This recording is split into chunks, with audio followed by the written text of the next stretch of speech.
আসসালামু আলাইকুম গাইস, আজকে হবে রুই মাছের মাথা দিয়ে মুড়ি ঘন্ট। সঙ্গেই থাকুন, দেখতে থাকুন। আমি নিয়েছি তারপর আদা রসুন, এটা মুগের ডালটাকে হালকা একটু ভেজে নেব। মুগের ডাল নিয়েছি, এটাকে আমি হালকা ভেজে নিচ্ছি। আস্তে আস্তে নাড়াতে থাকবো আর ভাজতে থাকবো। না নাড়লে পুড়ে যাবে, পুড়ে গেলে টেস্টটাই নষ্ট হয়ে যাবে। তাই গাইস, এটাকে হালকা হালকা নাড়তে হবে।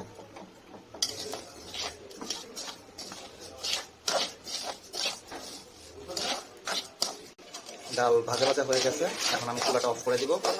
চুলা অফ করে দিয়ে এটাতে আমি পানি দিয়ে দিব। যে চুলা অফ করে দিলাম, এখন আমি এটার মধ্যে পানি দিয়ে দিব। কড়াই দিয়েছি, কড়াই এখন আমি হালকা পরিমাণ মতো তেল দিয়ে দিব। চুলার তেলের মধ্যে আমি মাছ দিয়ে দিচ্ছি। মাছের মাথা দিয়ে দিলাম, পাশাপাশি মাছ দিয়ে দিচ্ছি।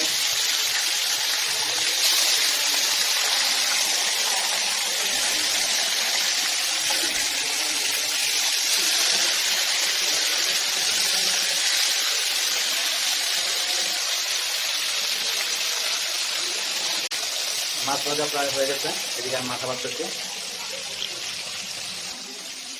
তেল গরম হয়ে গেছে, এখন আমি পেঁয়াজ নিয়ে নেব। পেঁয়াজ দিয়ে দেবো গরম তেলে।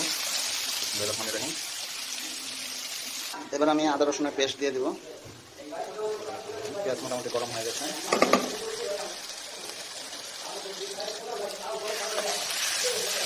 হলুদের গুঁড়া দিব পরিমাণ মতো, তারপর মরিচের গুঁড়ো নিব।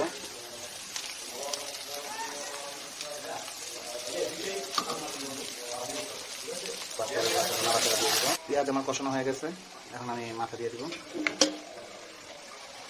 ডাল ভিজিয়ে রাখছিলাম, এখন আমি ডাল দিয়ে দিব।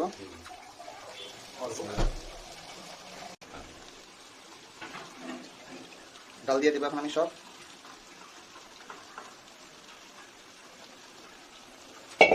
তারপরে নেড়ে ছেড়ে এগুলাকে আমি,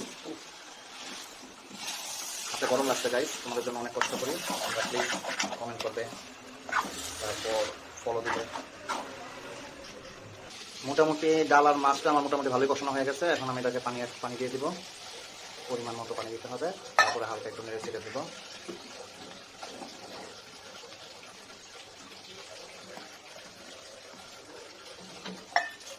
অনেক সুন্দর একটা কালার আসতেছে, আমি একটু হালকা নাড়াচাড়া দিয়ে দেব।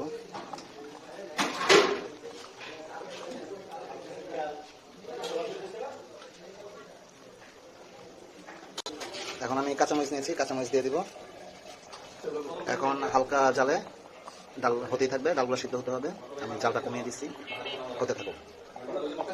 ডাল হয়ে গেছে, এখন আমি একটু ধনে পাতা ছিটিয়ে দিয়ে দিব। হ্যালো গাইস, আমার রান্না হয়ে গেছে, এখন চুলা অফ করে দিব। খুব সুন্দর একটা কালার আসছে, প্লাস টেস্টটাও সেরকম আসছে। ডালগুলো পুরো সিদ্ধ হয়েছে। মুড়ি ঘন্ট কমপ্লিট। খুব সুন্দর একটা স্মেল পাচ্ছি, আর দেখতেও খুব সুস্বাদু হয়েছে, খেতেও টেস্টি। সবাই ভালো থাকবেন, আল্লাহ হাফেজ।